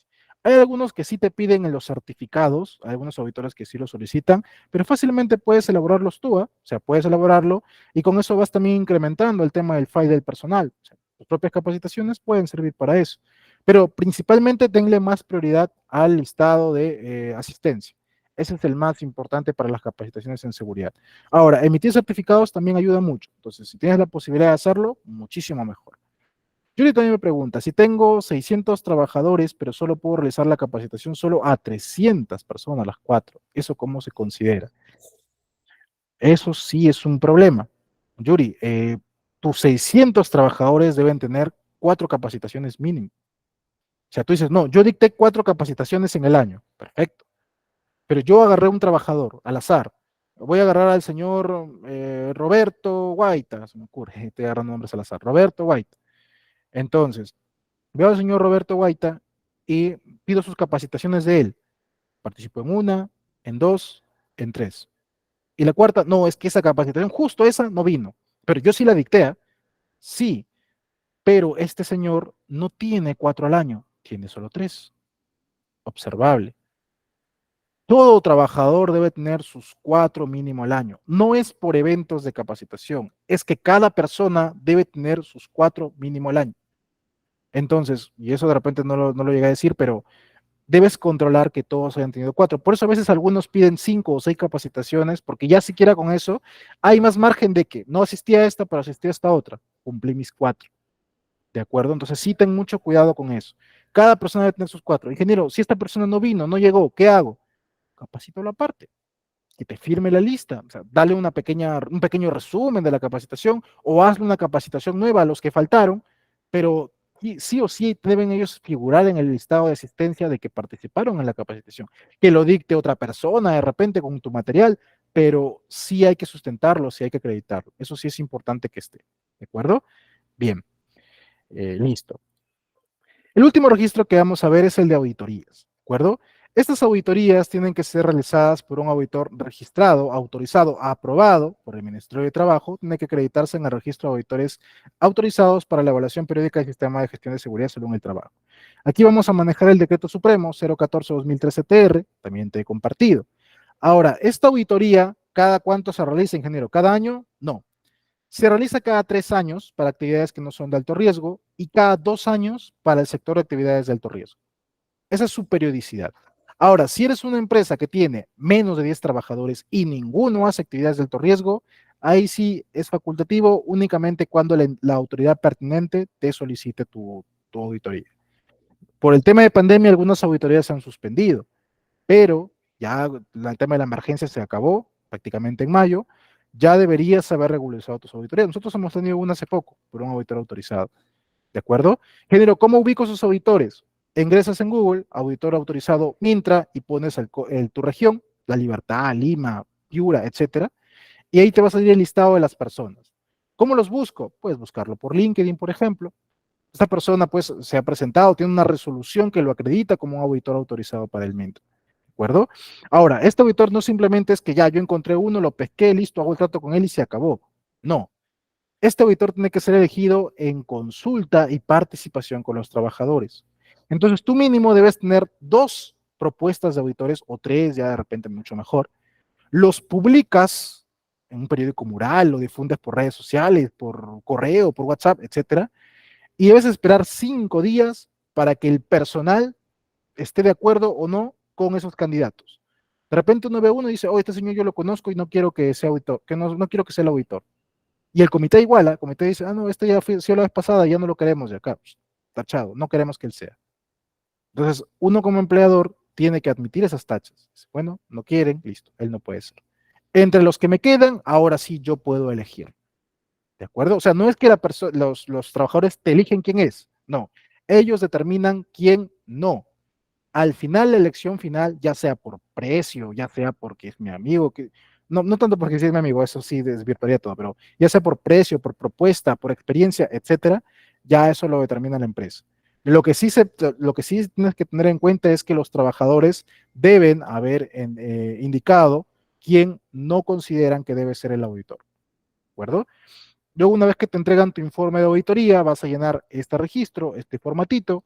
Como puedes ver, nombre de los auditores, su número de registro como auditor, en qué fechas han auditado, qué procesos, nombre de los responsables, cuántas no conformidades, qué no conformidad ha habido, cuál ha sido su causa y qué acciones has tomado al respecto. Ese va a ser tu registro que tú vas a considerar. ¿De acuerdo? En el caso de empresas pequeñas, microempresas, los registros que vamos a considerar están en esta tablita que te estoy dejando aquí. Entonces, aquí te puedes guiar de repente, ¿no? Por el tamaño de tu empresa, lo puedes considerar aquí de esta manera. ¿De acuerdo? Bien. Con eso yo estoy terminando tema 5. Estamos un poco retrasados, mucho retrasados realmente. Y voy a pasar entonces rápidamente al siguiente tema, que es el de investigación de accidentes. ¿Alguien tiene alguna pregunta hasta este punto respecto a lo que hemos revisado? Ah, por aquí veo más preguntas. Si tengo 6 trabajadores y me solicitan una auditoría interna, ¿qué determina la elección? Ten mucho cuidado con esto. O sea, auditorías internas, bueno, desde el punto de vista del sistema de gestión, tú puedes tener muchas. Puedes tener las que tú gustes, puedes hacerlo tú mismo. La auditoría de ley es otra cosa. Es la auditoría de sistema de gestión en base a la ley. Entonces, básicamente aquí te exige la ley que la tengas. Yo no la considero tanto como interna. Interna es que tú mismo decidiste hacerte una auditoría porque tú quieres ver tu sistema. Auditoría de ley es básicamente que estás obligado por ley a hacer tu auditoría. ¿De acuerdo? Entonces, tienes 6 trabajadores y te solicitan una auditoría interna. ¿Qué determina la elección? Básicamente, los trabajadores tendrían, que determinar quién no quieren que sea el auditor. ¿De acuerdo? Tienes 6 trabajadores, son menos de 10, podría solicitarlo a tu cliente o la SUNAFIL o la municipalidad de repente o alguna entidad gubernamental te puede solicitar que hagas una auditoría. Si tendrías que elegir básicamente algún auditor que se relacione con la actividad, por ejemplo, si eres del sector de construcción, un ingeniero, si eres de un laboratorio, algún especialista en la parte de ciencias biológicas o ciencias de la salud, etcétera. En base a eso determinas quién va a ser tu auditor, su experiencia que tenga, etcétera, su costo también, eso ya depende de ti. Como te digo, los trabajadores únicamente determinan quién no quieren que sea el auditor, nada más. ¿De acuerdo? Bien. ¿El comité decide quién es el auditor? No. La empresa determina quién es el auditor. El comité y los trabajadores solo determinan quién no es el trabajador. Esto ocurre muy pocas veces realmente, pero hay que dar la facultad para que ellos determinen, ¿no? O sea, ustedes simplemente publican. Aquí está, ¿no? Presentamos, estos son nuestros candidatos a ser auditores. indicar si tienen alguna duda o tienen alguna observación respecto a alguno de los auditores. Y ya se recibirán pues las dudas, ¿no? Y se resolverán. O sea, el trabajador no te determina quién sí va a ser, solo te determina quién no quiere que sea. Nada más, ¿de acuerdo? Se elige auditor cuando se va a hacer una auditoría interna, ¿verdad? Y claro, o sea, vas a elegir auditor cuando vas a hacer proceso de auditoría, básicamente. ¿Cuánto tiempo te va a durar la auditoría? Depende del auditor. O sea, el auditor te puede decir, ¿sabes qué? Me va a tomar un día entero evaluar la parte documental administrativa, un día entero evaluar la parte de operaciones, dependiendo del tamaño de la empresa. Quizás puede decir, no, en un día lo puedo hacer todo. Entonces, depende mucho del auditor, lo que determine cuánto te va a durar la auditoría y el costo que te va a hacer por la auditoría, ¿de acuerdo? El auditor te va a emitir al final un informe con todos los resultados y recomendaciones también, ¿de acuerdo? ¿Cómo los puedes ubicar? Ya te dije, por Google, buscas así por cada región, auditor autorizado Mintra, región tal, y te van a salir los nombres y sus resoluciones. En algunas páginas he visto que sí están sus números, en otros no, pero los puedes ubicar por LinkedIn. O por ahí puedes darle la búsqueda respectiva y los vas a encontrar. Al final los vas a terminar ubicando. Entonces, eso es lo que podrías hacer en este caso. En LinkedIn se encuentra la gran mayoría, por cierto. En LinkedIn es una gran red social que sirve para poder identificar. Sigue a Itega en LinkedIn también, por ahí también te hace sus publicaciones cada cierto tiempo. Entonces, es una gran red social para la parte de encontrar profesionales o servicios especializados. ¿De acuerdo? Listo. Ahora sí vamos a hablar en el tiempo que nos quede, tratando de avanzar un poquito, de investigación de accidentes. ¿De acuerdo? Hasta este punto nosotros hemos revisado todo lo que tiene que ver con la parte preventiva de seguridad, todo con la finalidad de prevenir los accidentes y enfermedades ocupacionales. Sin embargo, hay eventos y situaciones que se pueden presentar en las cuales el accidente ocurre, ¿de acuerdo? A veces ocurre el accidente. Mm, Falló algo de repente, nos confiamos, el trabajador no lo entendió bien, etcétera. Esto viene básicamente derivado de diferentes actos, condiciones subestándares u observaciones. Fíjate aquí, yo suelo hacer aquí una dinámica, pero por temas de tiempo vamos a pasarlo rápidamente. Fíjate aquí un accidente que ha ocurrido, por ejemplo. Observa por ahí bien. El detalle que ocurre con los accidentes es que uno no sabe por dónde van a ocurrir, ¿de acuerdo? Simplemente es que a veces el accidente, alguien no tuvo cuidado o alguien tuvo la suma de condiciones y los accidentes ocurren, como te digo, llegan a ocurrir. En este caso podemos ver a una persona que ha caído de altura, vemos que alguien ha corrido a socorrerlo, ¿de acuerdo? Ese es el procedimiento correcto para seguir. Bueno, parte del procedimiento a ocurrir. ¿Qué pasa cuando tenemos un accidente? Cuando ocurre un accidente, lo primero que debemos hacer es, obviamente, la atención inmediata al accidentado, los primeros auxilios. Pero primeros auxilios no significa correr de inmediato a la persona. ¿Por qué? Porque lo primero que tenemos que hacer cuando hacemos primeros auxilios, y te recomiendo que lleves tu cursito de primeros auxilios con ITEC, si es que aún no lo has llevado, cuando saquen, es evaluar el estado de la zona o el lugar donde ocurrió el accidente. Esta persona se ha caído de altura, yo voy y me acerco de inmediato. ¿Y por qué no me doy cuenta primero de dónde se ha caído y si algo más está cayendo detrás de él? ¿Qué pasaría si él se ha caído porque algo se ha derrumbado? Él cayó, yo me fui a socorrerlo y algo más me cae encima mío. ¿Qué hago si encuentro a un trabajador que se está electrocutando? Yo simplemente corro y lo agarro con mi mano a separar. Me voy a electrocutar también, ¿correcto? Entonces, lo primero que hay que hacer es asegurarme, proteger la zona, lo que se dice la conducta paz. Entonces tengo que asegurarme de que no vaya a haber más accidentados. Sí, es necesario hacer la atención urgente a la persona que está muriendo prácticamente, pero eso no quiere decir que voy a actuar de manera imprudente, porque si lo hago de esa manera voy a empeorar las cosas. Entonces, de preferencia hay que tratar de asegurar que es seguro poder acceder a la persona y brindarle los primeros auxilios.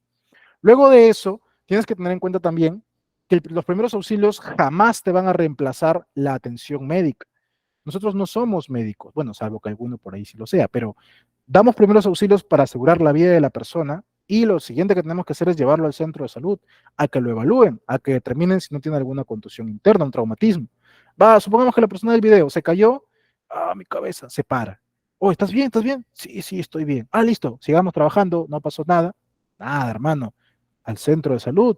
¿Qué pasaría si tiene una costilla rota y le está perforando un pulmón y no se dio cuenta? ¿Qué pasaría si tiene un traumatismo interno en su cabeza, tiene una hemorragia interna en su cabeza y no se ha dado cuenta? ¿Vamos a esperar que recién le pase algo peor para recién actuar? No, inmediatamente al centro de salud. Eso es indispensable, ¿de acuerdo? Lo ideal sería parar las actividades dentro de lo posible y según gravedad, por un tema de poder hacer luego la investigación de los accidentes. Hay que asegurar de que la zona del accidente se mantenga como está para poder recuperar las evidencias o en todo caso tomar las fotografías o videos respectivos. Notificar dentro de las 24 horas el accidente fatal que haya ocurrido o los centros de salud reportarán dentro de los 5 días o a cierre de mes. Convocar a comité para que se forme la comisión para que se haga la investigación, realizar la investigación, hacer el informe y luego asegurar que las recomendaciones del informe se vayan a cumplir. ¿De acuerdo? Entonces la investigación viene a ser ese proceso en el cual nosotros vamos a identificar las causas de un accidente. No la causa, no el culpable, las causas. Cuando yo investigo un accidente, no estoy buscando a quién echarle la culpa o a quién quitarle mi responsabilidad. No es así, es un mal concepto que se tiene de la investigación de accidentes. Cuando yo investigo, lo hago para determinar una causa que me originó esto, tampoco. Yo hago investigación para determinar las distintas causas que han tenido que concurrir en un único evento para que se presente el accidente. El accidente no siempre ocurre únicamente por una sola causa. Hay varias causas detrás. Y la función de la investigación de accidentes es justamente determinar cuáles fueron esas causas, las distintas causas que se han presentado. Ya habíamos visto la diferencia entre incidente e incidente peligroso, esto lo habíamos visto en la diapositiva anterior, el accidente. El accidente es todo suceso repentino que sobrevenga por causa o con ocasión del trabajo y que produce en el trabajador una lesión, una perturbación funcional, una invalidez o incluso la muerte. Siempre van a ser accidentes de trabajo todos los que ocurran, dentro o fuera de las instalaciones de la empresa o dentro o fuera del horario de trabajo, siempre y cuando el empleador lo ordenó. ¿De acuerdo? No importa si es fuera, no importa si no es en horario, no importa si es domingo, si el empleador te ordenó que estés ahí. Ingeniero, hicieron, bueno, yo estaba en mi hora de almuerzo y el empleador me dijo, oye, ándate a recogerme una encomienda que necesitan. Fui y me accidenté. Accidente de trabajo. Ingeniero, yo ya estaba por irme a mi casa y el empleador me dijo que regrese porque había algo más que teníamos que hacer y me accidenté. Accidente de trabajo. Ingeniero, bueno, no es parte de mi función, pero yo estaba colgando un cuadro en la pared y me caí y me accidenté. Pero mi jefe me ordenó que lo hiciera. Accidente de trabajo. Ingeniero, yo estaba en un evento deportivo que organizó la empresa y justo en su mismo patio de la empresa del evento, estamos jugando partidito y me patearon y me fracturé la pierna. Depende. Ahí sí depende. ¿De qué depende? Bueno, el evento que organizó la empresa era obligatorio o dependía de ti si querías ir o no. Si dependía de ti, no es accidente, porque tú elegiste ir. Ahora, si el empleador dijo es obligatoria la asistencia, mandó un memorándum o correo diciendo se va a descontar al que no asista, etcétera, ahí sí, no estás asistiendo por tu propia voluntad, estás asistiendo porque el empleador te ordenó que vayas. Accidente de trabajo. ¿De acuerdo? Ingeniero, la empresa me pone una movilidad para que me lleve de mi casa al trabajo y se choca la movilidad. ¿Accidente de trabajo? No. Todo lo que tenga que ver con transporte no se considera como accidente de trabajo. Claro, de transporte de tu casa al trabajo y del trabajo a tu casa. A pesar de que la empresa te puso la movilidad. Se consideraría accidente al chofer de ese móvil, porque a él estás ordenando de que vaya y haga la actividad de transporte, de traslado. Después a los demás, no, realmente no, no se considera. Sería como un accidente de tránsito, básicamente. ¿De acuerdo? El accidente puede ser leve, básicamente una lesión que no implica mayor gravedad, podemos regresar al día siguiente. Total temporal, ¿sabes qué? Me golpeé, necesito reposo, no puedo moverme o necesito descanso médico completo porque me fracturé un brazo, no puedo mover todo el cuerpo, entonces era total temporal, paralizado temporalmente. Puede ser parcial permanente. Me fracturé el brazo, regresé, pero mi bracito no funciona bien, no lo puedo doblar bien, me duele, etcétera. Entonces, esa es otra modalidad. O de plano total permanente, que eso se considera desde que perdiste un falange, por ejemplo, o un dedo. Total permanente, ya no lo recuperas. ¿De acuerdo? Esas son las maneras de categorizarlo. Y el accidente mortal es obviamente aquel que produce la muerte del trabajador. Bien, ¿por qué deberíamos investigar el accidente? Aquí te pongo algunas causas. Principalmente nosotros investigamos para evitar que te ocurran más accidentes en el futuro. O sea, identifico cuáles son esas causas, le voy a dar tratamiento y de esta manera evito que en el futuro se me vuelva a accidentar más personal. También me sirve para mejorar continuamente mi sistema de seguridad porque la ley me obliga. Al reducir los accidentes también voy a reducir el costo por accidentabilidad. Esto lo habíamos visto en la primera clase. mejora mucho el compromiso de la empresa. ¿Por qué? Porque cuando ocurre el accidente es un evento traumático, tanto para la persona accidentada como para los testigos. Entonces, una manera de notar que realmente nos importa la persona es investigar el accidente. Hacer de cuenta que no pasó nada hace que el trabajador pierda más compromiso con la empresa. Sí, mira, aquí se accidentó y como si no pasara nada, a la empresa no le importamos, ellos solamente ven su propio beneficio, etcétera. Entonces, esto sí afecta significativamente. Sí, es una oportunidad de aprendizaje. No es la forma correcta, no es la forma idónea. La seguridad debería ser más preventiva que reactiva, pero en caso no llegara a ocurrir el accidente, hay que usarlo también para poder aprender como una oportunidad de aprendizaje. También nos sirve como para mejorar la imagen de la empresa. El reporte del accidente, ya sabes, dentro de las 24 horas, accidentes mortales e incidentes peligrosos, y los centros médicos, los demás tipos de evento. Ahí te he pasado cómo hacer la investigación, ¿de acuerdo? De cómo hacer el reporte, perdón. Creo que alguien más tiene alguna pregunta. Hola, hola, hola. Ok, César, me preguntabas, cuando ya es hora de salir del trabajo en el carro, sufrimos un accidente, no se considera accidente. Correcto, correcto, César. Los tiempos de traslado, o sea, los eventos de traslado de tu casa al trabajo y del trabajo a tu casa no son accidente de trabajo, no se considera. Incluso si la empresa te puso la movilidad, se consideraría lo mucho accidente al chofer, pero después no se considera dentro del accidente laboral. ¿De acuerdo?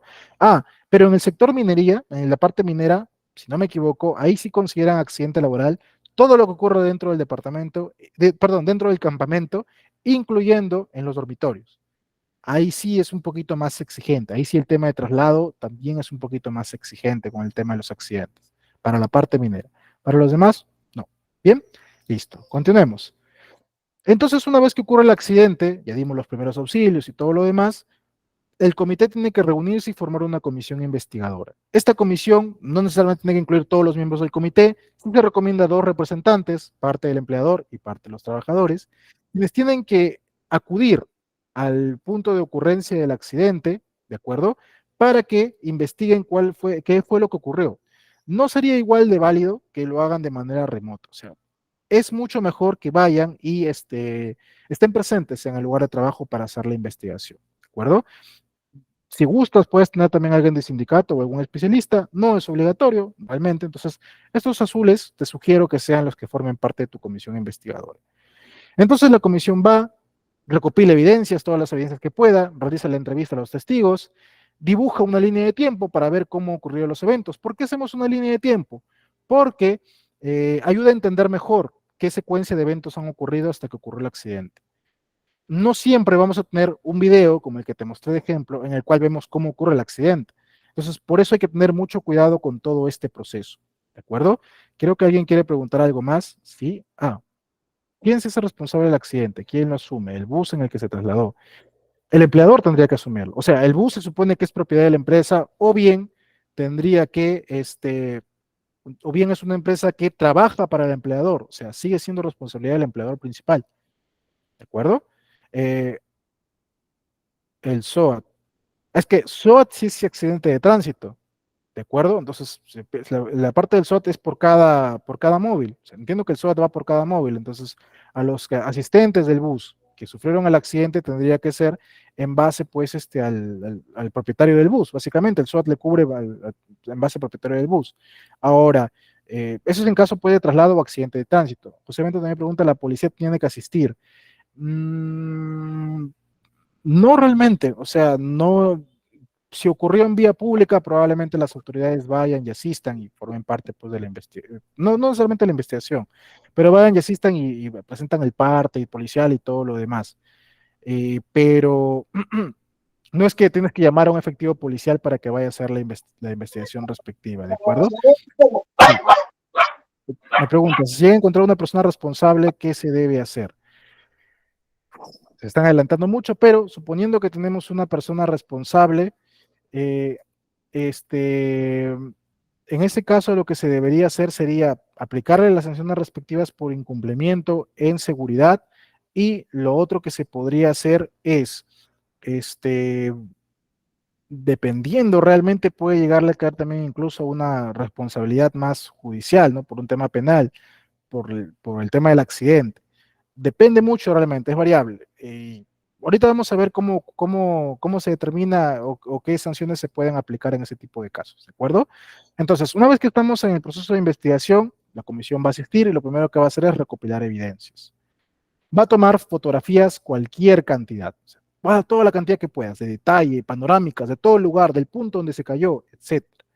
Luego de eso también, en base a lo que va investigando, revisando, entrevistando, puede hacer un dibujo, un boceto de cómo ocurrió el evento, un plano de ubicación, un croquis, ¿de acuerdo? Investiga si hay algún tipo de huella, rastro, pisado, algo que le dé un indicio de cómo ocurrió el accidente, en qué posición estaban los equipos, si de repente se volcó un carro, en qué posición estaba, qué marcas dejó en su recorrido, lleva una cinta métrica y toma distancias, alturas, de qué altura se cayó esta persona, cuánto fue arrojado esta persona después de su caída, etcétera. En qué estado estuvieron sus EPPs para ver si realmente fueron efectivos o no, si había algún producto químico, un obstáculo o algo que no debía pertenecer en esa escena del crimen, y principalmente, y la parte más trabajosa, todos los registros de seguridad que acrediten, que sustenten la labor preventiva en materia de seguridad. Yo tuve la oportunidad de participar en la investigación de un accidente fatal muy severo y, sin exagerarte, nuestro informe de investigación que presentamos, antes de todas las correcciones también, eran 20 páginas de investigación y 80 de anexos, entre los cuales destacábamos esto: procedimiento de trabajo de la actividad, capacitaciones del personal y de los involucrados, las inducciones, exámenes médicos, certificados, órdenes de trabajo, plan de trabajo, formato, etcétera. Entonces, la parte de registros es la más trabajosa, porque aquí tienes que revisar todo, porque la Sonafil te va a pedir todo y todo debes tenerlo y todo debe estar correcto y todo debe estar al día. Si por ahí te detectan que algo no está bien, te cae la sanción respectiva. Oye, tu matriz hiper no está bien, no lo has considerado completamente. Listo, sanción. Porque no has considerado bien tus peligros, por eso se accidentó. Así concluye Sonafil. Por eso debes tener bastante cuidado. También vas a considerar la entrevista a los involucrados. En el tema de la entrevista debes tener algunas recomendaciones. En primer lugar, tu cuestionario a la persona tiene que ser preparado previamente. No vas a ir a improvisar durante la entrevista. O sea, sí puedes hacer algunas preguntas que salgan durante el camino, pero principalmente hay que prepararlo con anticipación. Lo segundo que vas a hacer es un entorno cómodo, ¿no? La idea no es estresar al entrevistado, al testigo o bien al mismo accidentado dentro de lo posible, sino es un entorno cómodo en el cual la persona pues pueda darte toda la información que requieres. No estás buscando culpables, no estás acusando a nadie, entonces tienes que ser bastante empático, calmado, conciso, pero no estás buscando un culpable, no eres un juez, ¿de acuerdo? Evita las preguntas cerradas del sí y no, haz preguntas abiertas. Oye, ¿y tú lo viste? Sí. ¿Y viste cómo se cayó? No. ¿Y tú también estabas ahí? Sí. Eso no te sirve para nada. ¿Qué estabas haciendo? ¿Cómo estaba tu compañero? ¿Qué les habían encargado hacer? Etcétera. Deja que él se explaye. No lo cierras con un sí, con un no, porque eso no te va a llevar absolutamente a ninguna información. Toma notas detalladas de todo lo que te está diciendo, la declaración del testigo, hazle firmar al final, eso es la validación, hazle firmar al final el tema de su declaración como tal, y de preferencia que sea uno por uno. Si los traes todos a la vez, no te van a dar el mismo resultado, porque se pueden poner de acuerdo a ver qué versión van a dar. Previamente también lo podrían hacer, pero cuando entrevistas uno por uno es un poquito mejor para asegurar la individualidad de cada respuesta. ¿De acuerdo? Entonces, esas son algunas recomendaciones para la entrevista. Luego de eso, una vez que tenemos todo, pasamos a la investigación como tal, tenemos que analizar la causa raíz. ¿De acuerdo? Con todo lo que ya tenemos de evidencia, hacemos el análisis de causa. La norma no te pide con qué metodología lo puedes usar, aquí te dejo algunas, pero la metodología que vas a usar depende enteramente de ti. La norma simplemente te dice que tienes que identificar el análisis de causa raíz. Puedes usar método de 5 porqués, diagrama del árbol, diagrama de Ishikawa, espina de pescado, causalidad de pérdidas o metodología de ICAM o de queso suizo, que son las más usadas, el Ishikawa también. Entonces, la que tú más quieras es la que vas a utilizar. ¿De acuerdo? Bien. Ahora vamos a ver con un ejemplo, en el tiempo que me queda, cómo hacer la investigación. ¿De acuerdo? Vamos a revisar nuevamente el video para que puedas estar nuevamente en materia de cómo ocurrió el evento. Entonces, de esa manera tú vas a averiguar cómo ocurre el accidente y luego de eso vamos a pasar a la investigación. ¿De acuerdo? Entonces, chécate aquí el video otra vez, lo puedes ver. Recuerda que estaba aquí, mira qué estaba haciendo el trabajador. Aquí está el trabajador, está mirando aparentemente un plano, empieza a subir por la escalera y fíjate bien, está subiendo y entonces se cae, nota que se cae aquí primero y luego se cae hacia abajo. acuerdo? Listo. Entonces, en vista de esto, nosotros vamos a pasar a hacer la investigación respectiva. Voy a simular mucho de lo que ha ocurrido porque realmente no tengo la información exacta de ocurrir este accidente. Entonces, mucho de lo que voy a presentar ahora son supuestos, ¿de acuerdo? Bien, vamos a empezar. Entonces, supongamos, ¿no?, que el evento fue que alrededor de las 9:30 de la mañana, durante la ejecución de actividades de mantenimiento en infraestructura metálica de la empresa tal, el trabajador se lleva ascendiendo al tercer nivel cuando intempestivamente cae desde la escalera hacia el segundo nivel y luego al piso, ocasionando como consecuencia una contusión severa en la cabeza, rotura de cráneo izquierdo, lesiones varias en el cuerpo. Muy bien. Aquí estoy detallando qué ocurrió en el evento. Perfecto. ¿Qué es lo que tengo que hacer ahora? Vamos a suponer que vamos a ir, vamos a tomar las declaraciones, vamos a tomar fotos, perfecto. Con todo esto, lo que yo voy a hacer es una línea de tiempo. Esta línea de tiempo que voy a plantear, los eventos que han ocurrido. Por ejemplo, a las 7:15 empezaron las labores. Muy bien. 8:35, operaciones comunica que tienen actividad en tercer nivel. Recién aquí comunican. 9:15 se le comunica recién al trabajador que él es el designado a hacer la actividad. 9:25 el trabajador se dirige a hacer la actividad y 9:30 ocurre el accidente. Entonces, fíjate que en esta línea de tiempo a mí ya me dio a entender que la actividad no estaba planificada. Para eso yo lo grafico de esta manera, para yo saber o hacerme una idea, pues, de qué eventos han ocurrido hasta la ocurrencia del accidente. ¿De acuerdo? Puedo poner algo más, ¿no? 10 de la mañana se le trasladó al centro de salud, etcétera. Pero principalmente quiero ver el contexto en cómo ocurre el accidente. Luego de eso también puedes hacer un croquis, como te digo. Por ejemplo, vamos a suponer que esta es una foto panorámica de la estructura. No lo es, pero vamos a suponer que lo es. Entonces, ¿qué hago aquí? Bien, aquí estaba mi trabajador, ¿de acuerdo? Estaba ascendiendo al tercer nivel, se cae al segundo nivel y luego se vuelve a caer hacia el primer nivel. Entonces, con este gráfico, ¿qué hago? Me doy cuenta de cómo ocurre el evento, porque supongamos que yo no tengo el video. ¿De qué manera yo me voy a hacer una idea de cómo ocurren las cosas? A través de esto, a través de un gráfico. No tiene que ser profesional, tiene que ser de manera que se entienda. ¿Y qué más le vas a poner? Medidas. Supongamos que de aquí a aquí se cayó 1 metro y de aquí hacia abajo se cayó 2 metros más. ¿Viste? Entonces, de esa manera hacemos la identificación. Luego de eso pasamos al análisis de causa. Y aquí vamos a usar una metodología que se llama la causalidad de pérdidas, ¿de acuerdo? Es una metodología que yo domino un poco más y es la que te voy a explicar. Esta metodología básicamente consiste en identificar la pérdida, que viene a ser la lesión, identificar el accidente e incidente que produjo esta pérdida, las causas inmediatas, que vienen a ser actos y condiciones subestándares que desencadenaron el accidente, las causas básicas, que son factores personales y de trabajo que ocasionaron estas causas inmediatas, y finalmente llegamos a las faltas de control. Faltas de control, aquí te he puesto 3 ejemplos de faltas de control, pero pueden haber muchos más. Bueno, no es que tienes que evaluar en base a estos 3. Entonces, ya tenemos la pérdida, la fractura, las contusiones de traumatismo, muy bien. El accidente fue la caída a distinto nivel. Ahora vamos a pasar a identificar causas inmediatas, básicas y faltas de control. Empezamos con las inmediatas. Estas vienen a ser básicamente omisiones de la persona respecto a los procedimientos, los actos subestándares. Entonces vamos a suponer que aquí la persona no ha usado un arnés de seguridad. Lo podemos ver que está subiendo en altura sin usar arnés. No revisa el estado de la escalera antes de iniciar el ascenso, entonces esa viene a ser su acto subestándar. ¿Pueden haber más? Sí, el trabajador estaba con un papel en la mano antes de subir, no estaba atento, etcétera. Sí, pueden haber muchos más, aquí estoy considerando 2 para fines de ejemplo. Condiciones, esto ya depende del entorno, todo aquello que hace que también se desvíe del estándar. Aquí estamos considerando falta de redes, barandales en la zona de trabajo, ¿notaste? Se cae al segundo nivel y como no había nada que lo detenga, se cae luego al primer nivel otra vez. Entonces, condición subestándar. Falta de señalización respecto a actividad de alto riesgo. La escalera de repente estaba sucia, con un material que hizo que el colaborador se deslice. Entonces, estas son algunas condiciones a manera de ejemplo que estamos considerando. Luego de eso pasamos a los factores personales. Los personales vienen a ser prácticamente todas esas características del individuo, sus comportamientos, que pudieron desencadenar el acto subestándar.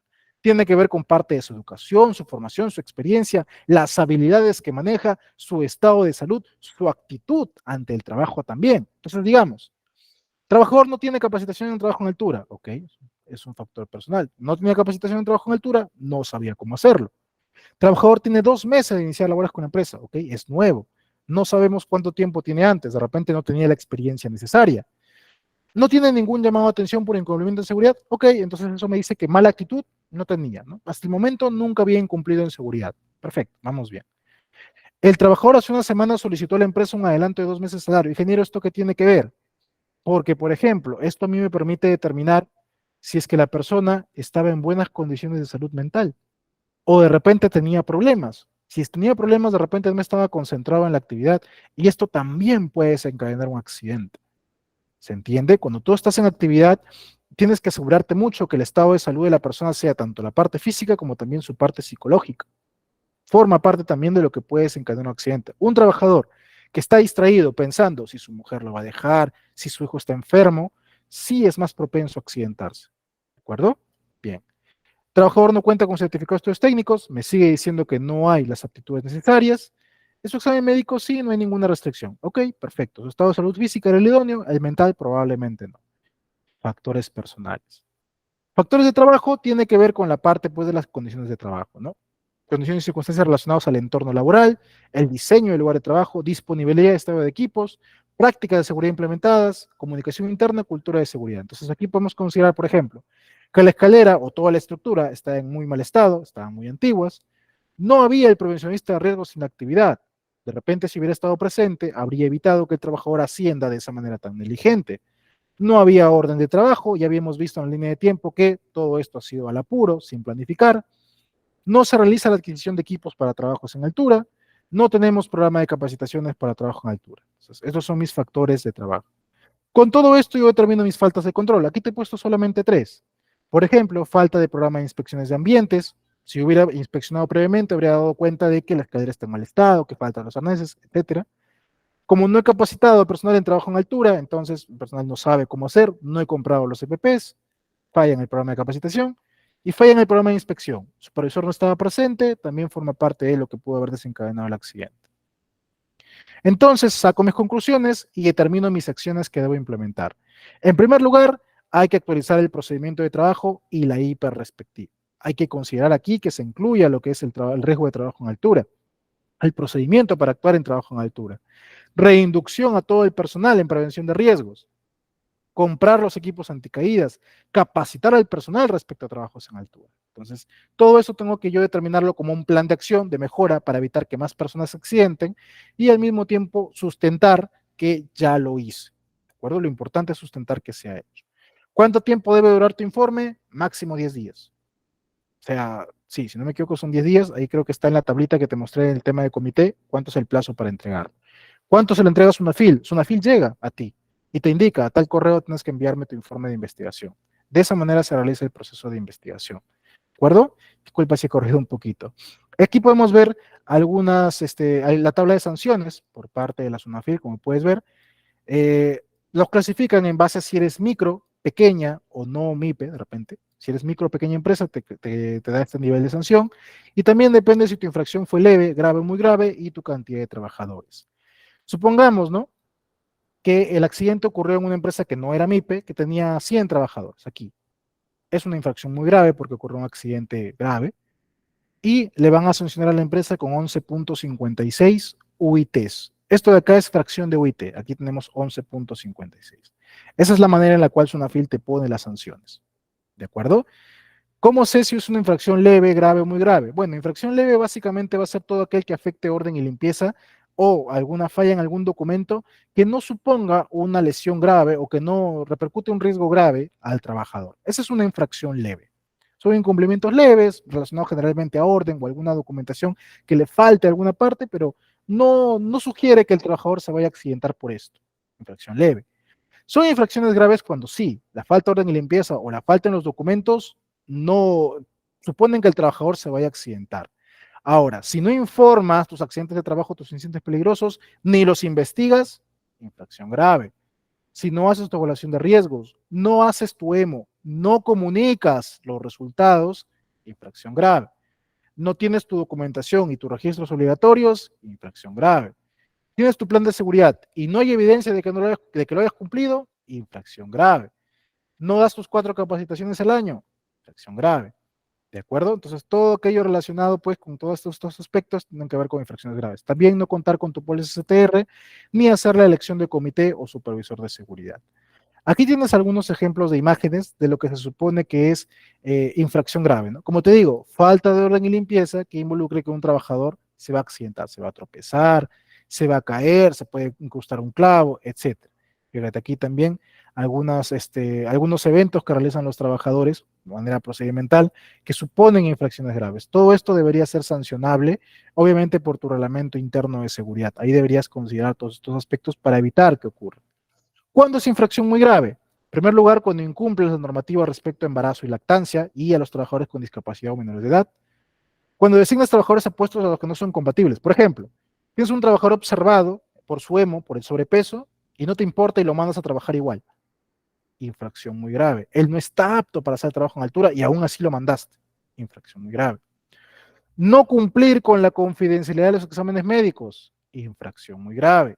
Superar los límites de exposición a contaminantes, no contar con tu RIS, e incumplir disposiciones de seguridad, procedimientos que ocasionen un accidente, ya se convierte en una infracción muy grave. También se considera infracción muy grave si tú te toca la puerta de la Sunafil, no los dejas pasar, no los quieres atender, no, que tienen que pedir cita, no, que aquí no es empresa, acción muy grave de frente.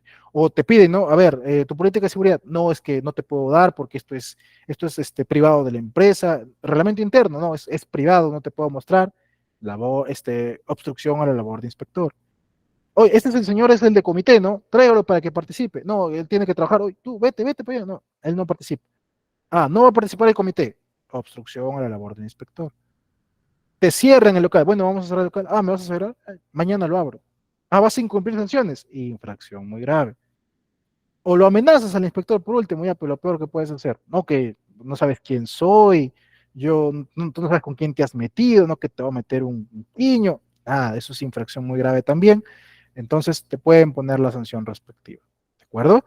Ten muy en cuenta que ya la parte de accidentes ya no viene solamente por la parte de sanción multa, sanción económica, hay por el decreto de urgencia 044-2019, que modifica el artículo 168A del Código Penal, que para un empleador que infringe la ley de seguridad hay entre 1 y 4 años de prisión. Si esta omisión en seguridad, inobservancia en seguridad, ocasiona la muerte de un trabajador, entre 4 a 8 años de prisión.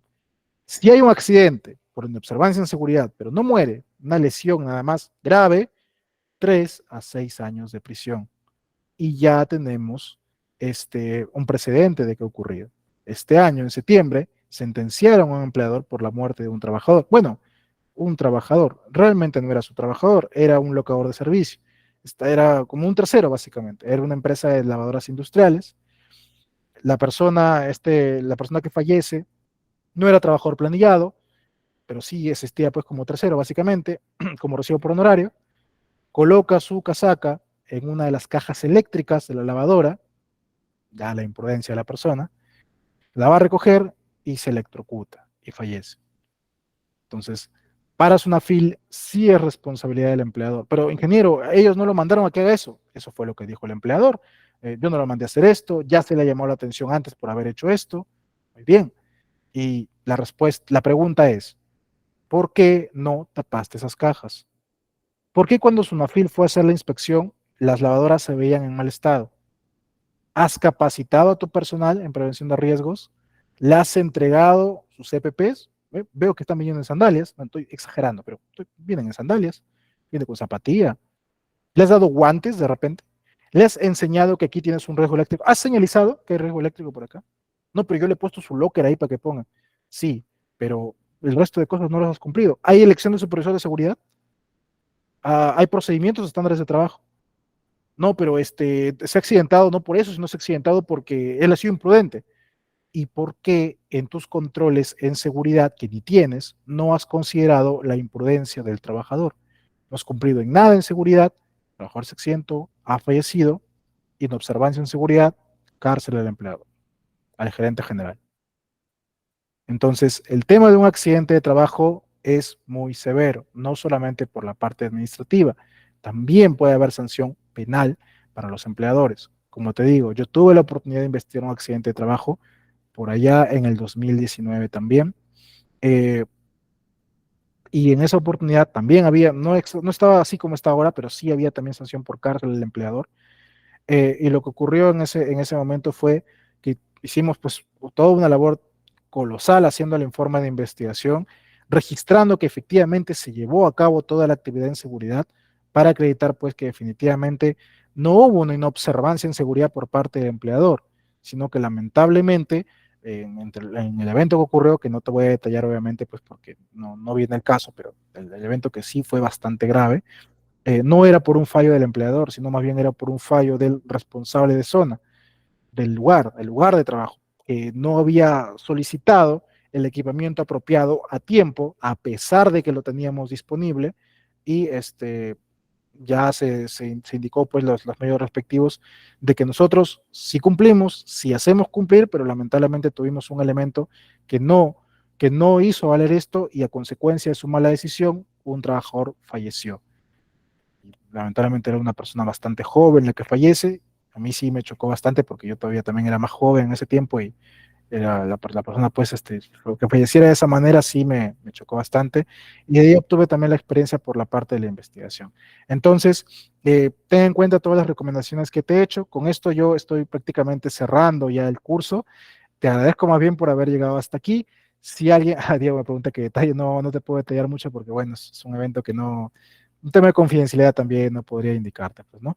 Este, ¿Alguien tiene de repente alguna pregunta sobre este último tema ya para finalizar y para darle paso pues a nuestro coordinador?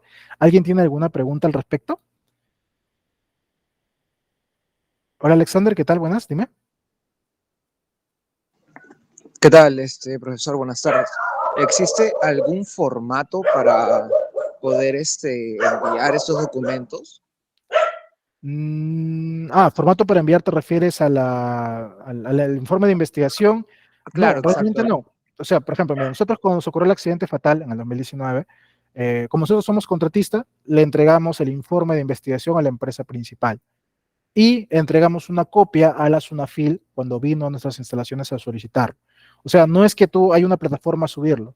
SUNAFIL llega, en base al reporte que ya hiciste, llega al centro de labores, hace su inspección, entrevista a las personas y solicita que le envíen el informe de investigación y ahí te indica si le mandas al correo, si te va a dar en algún medio de repente a la SUNAFIL para que acredites, pero generalmente ellos llegan a pedirte. Claro, tú tendrías que sustentar que el informe estuvo dentro de los plazos establecidos, que si no me equivoco, como te digo, me parece que son 10 días. El reporte sí es inmediato, el reporte es 24 horas. El informe de investigación sí me parece que tiene un poquito más de tiempo. Si no me equivoco, como te digo, son 10 días. Eso está establecido en la tablita que les pasé la vez anterior. Sí, son 10 días, si no me equivoco. Bien, eso sería básicamente. ¿Alguien más tiene alguna pregunta? Gracias, Robert, por tu agradecimiento. ¿Alguien más alguna pregunta?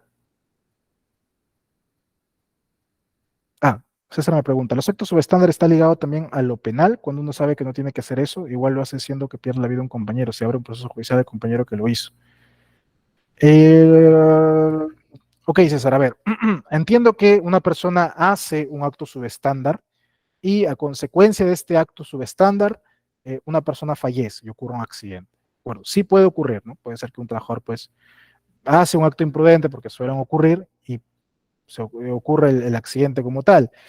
Generalmente por eso, cuando el trabajador sabe que ha incurrido en esto, no participan en la investigación. Van y dicen, no, yo no vi nada, no, yo no sé, y tal cual. Porque intentan protegerse o proteger a sus compañeros o proteger a quien saben que es culpable. Lo que se debe hacer en este caso, sí, obviamente es probar, determinar que efectivamente fue responsabilidad de esa persona. De todas maneras, yo creo que Sunafil igual va a llegar a poner las sanciones respectivas, porque como te digo, para Sunafil es básicamente muy difícil que un empleador no haya sido responsable por un accidente laboral de una persona. Entonces, muy complicado. Sí hay casos en los cuales he visto que Sunafil determinó que no había responsabilidad de la empresa, pero son casos muy contaditos. Entonces, hay que tener mucho cuidado con esa parte. Ahora, la responsabilidad penal puede ser que afecte a un trabajador, sí, dependiendo de la investigación. O sea, en la investigación determinas que hicimos todo, lo hicimos bien, hicimos las charlas y todo lo demás, y esta persona, a pesar de todo eso, cometió esta imprudencia y atentó contra la vida de su compañero, entonces sí, por ahí podríamos estar hablando pues de un aspecto ya más judicial relacionado a ese culpable. ¿De acuerdo? Yuri me pregunta si ocurre un accidente cuando se le cae un estante en la espalda, pero ese trabajador tiene actividad administrativa, por lo que no tiene CTR. ¿Cómo se cubre este accidente? Ya. tendría que asumir igual el costo el empleador. O sea, sí, de todas maneras, por el tema del, como es un accidente de trabajo, claro, no hay pólizas CTR, porque no es trabajo de alto riesgo, se entiende que no era actividad, aunque medio raro, o sea, yo digo, si es un trabajador de almacén que trabaja prácticamente con productos ahí en almacén, deberían considerarle su CTR. Ahora, si es un administrativo y lamentablemente le cae algo encima, bueno, entonces quizá no es CTR, pero sí tenemos que acreditar este, que el mismo empleador está costeando su recuperación. Lo ha llevado al centro de salud, clínica particular o de repente la clínica que considere conveniente, el pago de su tratamiento y todo lo demás. Sí debería cubrirlo el mismo empleador. O sea, es de plano, es uno de los principios en tema de seguridad. ¿Te acuerdas? Responsabilidad. El empleador asume todo lo que sea gastos y responsabilidad penal administrativa en caso del accidente de un trabajador. ¿De acuerdo? Bien. ¿Alguien más alguna pregunta? Muchas gracias, Roger. Ya me estoy quedando sin voz casi. ¿Alguien más alguna pregunta? Bien. Si no hubiera entonces ninguna pregunta, nuevamente extenderte mi más sincero agradecimiento por haber llegado hasta aquí. Espero que todo lo que te haya explicado te haya servido. Disculpa más bien si hemos corrido mucho en la última clase. Espero de todas maneras que te haya servido, lo hayas entendido. Espero también encontrarte en otra oportunidad. Que pases unas felices fiestas y te dejo entonces aquí con nuestro coordinador para que te pueda dar las últimas indicaciones. Muchas gracias y buenas noches con todos.